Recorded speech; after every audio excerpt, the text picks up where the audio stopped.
शहर की हलचल से दूर एक पुरसकून वादी में एक छोटा सा गांव आबाद था। उस गांव में एक नौजवान रहता था जिसका नाम हारून था। हारून एक ज़हीन और हसास नौजवान था, लेकिन इन दिनों वो एक गहरी सोच में गुम रहता था। अक्सर वो आसमान की तरफ तकता रहता और सोचता, मेरी जिंदगी का मकसद क्या है?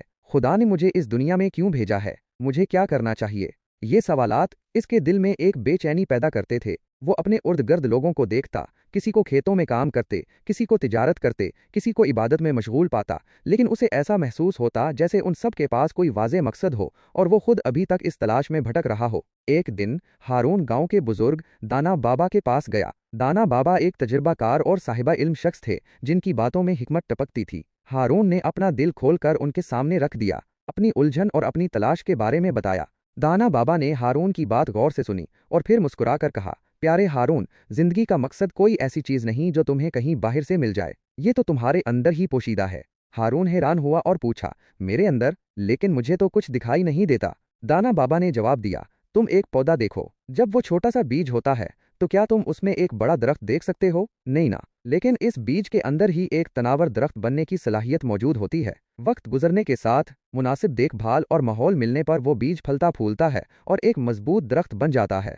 उन्होंने मजीद कहा, बिल्कुल इसी तरह हर इंसान के अंदर कुछ खास सलाहियतें और खूबियां होती हैं। खुदा ने हर एक को एक मुनफरिद मकसद के साथ पैदा किया है। तुम्हारा काम यह है कि तुम अपने अंदर झांको, अपनी इन सलाहियतों को पहचानो और उन्हें परवान चढ़ाओ। हारून ने पूछा, लेकिन मैं ये कैसे जानूं कि मेरी सलाहियतें क्या हैं और मेरा मकसद क्या है?